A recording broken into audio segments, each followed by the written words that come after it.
Welcome to Coffee with Stripes, Thursday's edition. You're listening to Joe and I's band, the Weed Shop Girls, a song called Thirsty Thursday.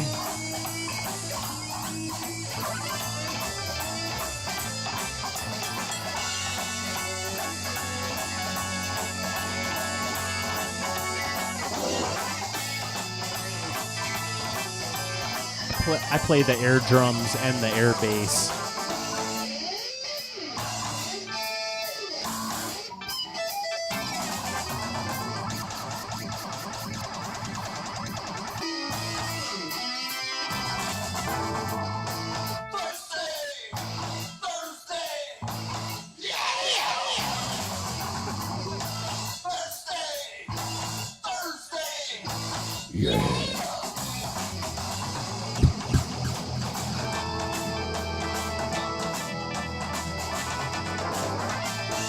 Topics today include politics. Actually, that's what mostly we're going to talk about. Dipping into that whole political thing.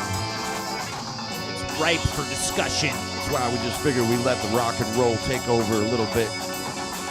Well, seeing as how it is Thursday, it's time for Thirsty Thursday.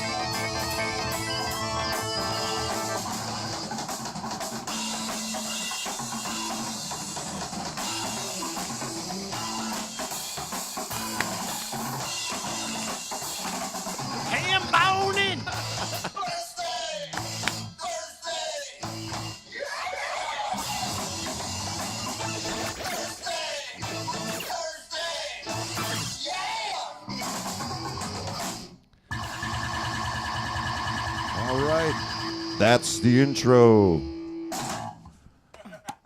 So the news. Yeah, let's get right down to business. All right.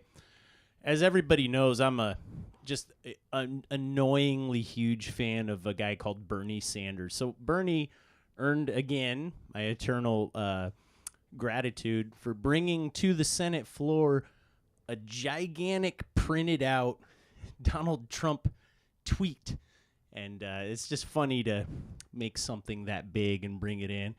And it just said, like, my name's Donald Trump, derby, derby, derby. But Donald Trump's tweets are so prevalent. They're also front and center at a presentation in the it's U.S. like, Senate. It's his version of, like, a missive. It's like how he issues information. So he isn't even the president yet. But at any rate, so he said something about, I won't let Republicans make any cuts to the Medicare or whatever. Social Security, Medicare. All the stuff that Paul Ryan and Mitch McConnell just twirl their mustaches all day about doing away with and saving us from the burden of stuff like that. So at any rate, so Bernie's holding them to it. He's saying, are you lying? Are you lying, Mr. Trump? Are you going to do the thing you said you were going to do? Well, Trump responded with a tweet. He responded to the Bernie Sanders thing? Well, he's reacting, but he would never say, I feel like Trump doesn't want to talk to Bernie or address him ever. I feel like that would be, that would probably be best for him. Probably. But, or ever confront him over anything. But he did say that that Obamacare is a travesty, and everybody knows this. I'm not going to read anything. I'm just paraphrasing off the top of my head everything. But he was like, we're going to come up with the best plan ever to have everybody, the best health ever. You know how Trump rates. Yeah. It'll be wonderful. Well, my favorite part about Bernie doing that was the conversation was about Medicare and Medicaid and Social Security. Yes. And all these things existed before even the talk of the Affordable Care Act even came about. So while that was all going on, I kind of kept thinking to myself, kind of mentioning to people, we could talk more about these programs we already have. Yes. And ways to strengthen them than kind of focus on this new thing. But I like that Bernie's kind of getting it on track and making sure that the stuff that's there happens. So I like that he's just pushing the discussion. And I think since we're getting political, I'm just gonna say full disclosure. I've always considered Obamacare a big like a kind of a failure because it's more of a compromise with it's basically conscripting private citizens to get some kind of government negotiated privatized healthcare package. It's it's weird. So this earlier when we were talking about this got us thinking or got us explaining kind of our ideas for the healthcare, and of course we're total experts on this. That's not true, but Stripes knows a lot. He'll probably weigh in here eventually. Well, it's a little thing we're gonna call "If I Was King of America." And if I was King of America, I would have my way a certain way, and that's what we call it. It's called King of America. So, Mike, what? I'm the King of America. Oh wait, I'm the King of America. All right. So, Mike, if you were the King of America, how would you tell everybody to be? Well, this isn't my plan. I got this from a pretty smart guy. But he said the biggest problem is that someone can work 60 hours a week at 3 part-time jobs. Now, this is someone that needs 3 part-time jobs to make ends meet at home, and they're not getting provided health care through any of their part-time jobs. So it requires them to spend the money that's really tight to go out and buy health care. So they're at the biggest disadvantage. Instead of having health care tied to your employer, every employee could be giving health care credits. So if you work 60 hours a week, whether it's 3 jobs or 1 job, then you should be in the position to buy the same amount of health care for you and your family. And this also has the advantage where you're letting each individual employee go choose the health care that's best for them, and that just makes the whole market more competitive than the health insurers thinking they have a monopoly when they get in bed with certain corporations and things like that. So that's basically it. The other thing to add would be to sustain the patient's bill of rights so that anyone with a pre-existing condition can't be rejected, would be for all the companies to have a mandated pool they have to pay in. Every different health insurance company, and hopefully there will be more with the competition, but they all pay into the same pool of high-risk insurees, and they're covered through that. So you can still get your health insurance with a pre-existing condition from one health insurance company, but they sort of end up pooling together in a nationally mandated pool in order to spread the risks of all of that. So that was just a couple of ideas. How about yours? All right, I have a few ideas. There's a lot of things that I would change about any type of government mandated laws or any type of restrictions or guidelines, legal guidelines towards just the health industry as a whole. If I was the King of America.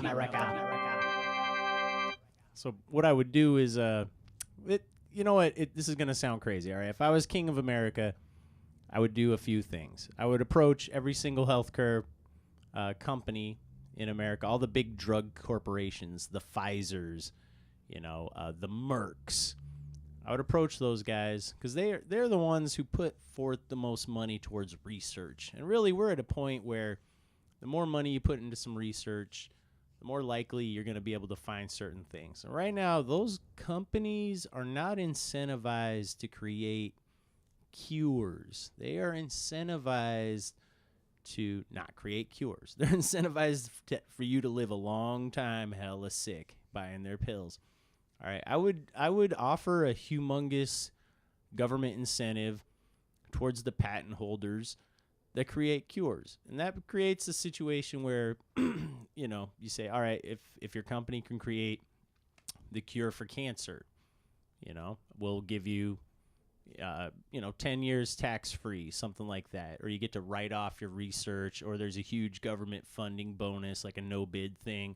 We'll give you, extra $20 billion for more research, like that kind of thing. That blows people's minds, all right? So back in the day, America used to offer these kinds of programs. Now it's kind of more of a closed circle. Everybody already knows who's going to get the big check. You know what I'm saying? Dick Cheney already owns all the companies that are going to get the big checks. And before those big checks ever get written, like Donald Trump likes to talk about how he negotiated a deal for some airplanes. Oh, some airplanes. Good job, dude. You freaking kidding me? You didn't negotiate that deal. That shit was closed a long time ago, and you had no say in it. All right, at any rate. But, yes. So, then the next step in the big healthcare thing is there should be just a basic level of healthcare that we can expect just for free, just because we are tax-paying American citizens. And there should be a certain level. It doesn't have to be terrific, but you should be able to go get, some basic pills, be able to go in and not get a bill for some basic stuff. Now, there's just different levels of professionals you can consult. Does that mean you can just kind of walk into the pharmacy and say, "Can I get 20 Valium," and walk out without paying for it? That's when you need a prescribing physician, because here's the problem with drugs is that some of them are medicine and then some of them are methadone. Right now, what we have in America, and this is going on right now. Remember the last Super Bowl? You remember the last Super Bowl? All right. Well, you don't watch that. All right. So there was a commercial. The commercials at the halftime of the Super Bowl are kind of a big deal.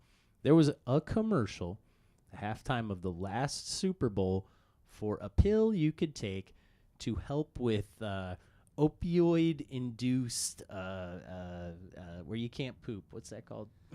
Constipation. Constipation. All right. There's a freaking commercial. There was a goddamn commercial at the halftime of the Super Bowl for a pill to cure your opioid constipation. We are at that point, all right? Because where we're taking pills to cure the side effects of other pills. The pills and it's all adding up, and ultimately, so what are nothing's better than taking some heroin or taking some opium. So well, no, apparently some laxatives going to be. Once you've been on that shit for 20 years, yes, now you have to take a special pill just to poop. You're at that point. You got to take a pill to get a boner. You got to take a pill to poop. You got to freaking take pills. And we got all the pills. And this one, dude, and this one, you need this one. And you see how it goes. That's how they get you. And there's no incentive for them to create cures. And that's all there is to it. Americans live hella shitty. We eat a lot of garbage food.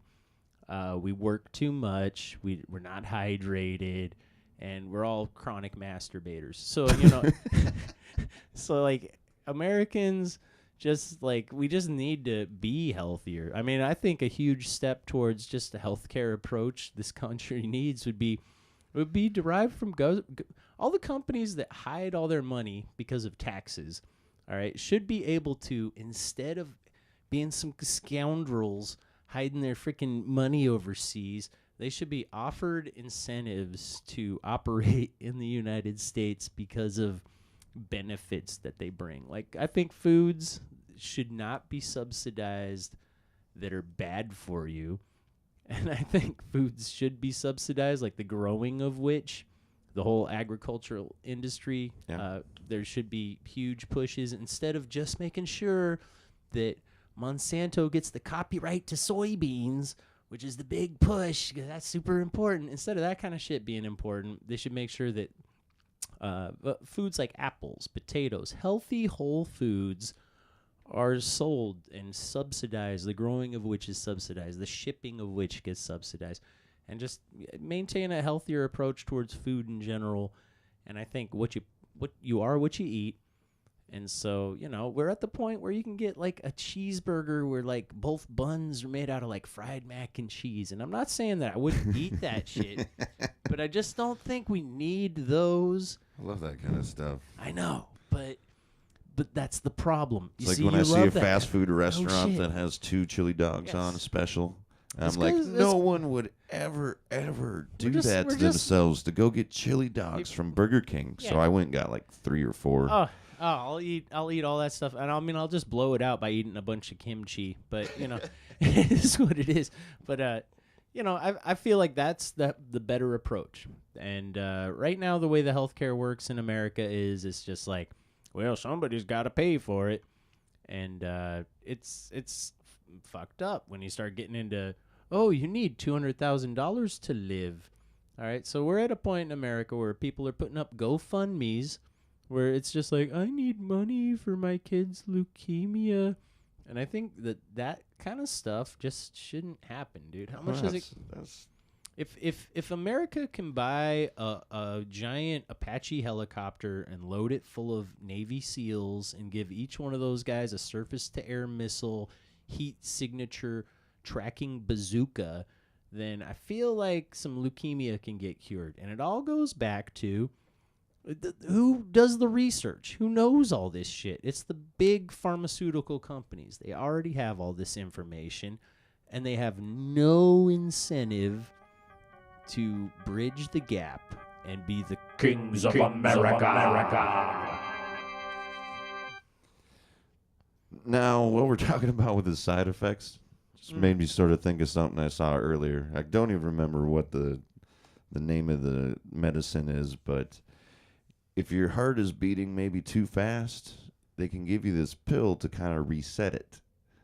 You know, it'll kind of like maybe a little bit. Oh, a pill to reset your heart. Reset your heart so it gets back under the right beat. And one of the side effects is an impending sense of doom. So I was reading I already suffer from that. I was reading on Reddit, and there was a nurse that said I wonder what this impending sense of doom is actually like. And then it was administered to the patient. I'm curious as hell, dude.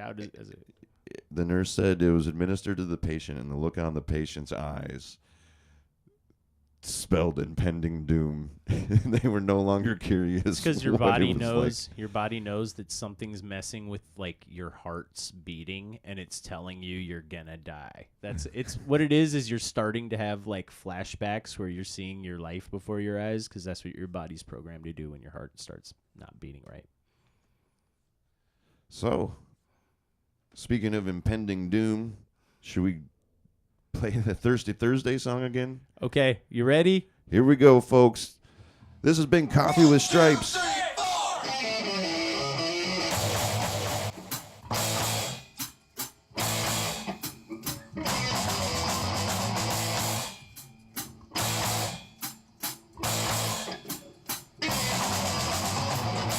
Thursday! Thursday!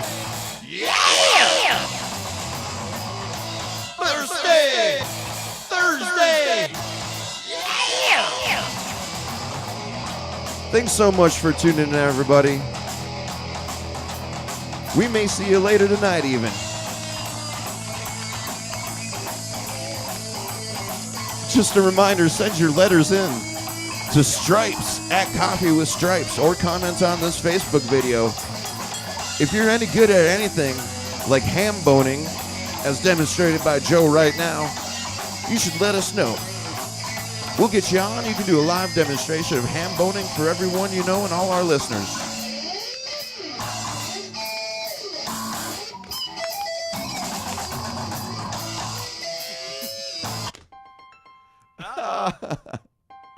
We'll just cut it off there. Hey, what up, Shane? It's my boy Shane on the phone. Hold on. What's up, Shane?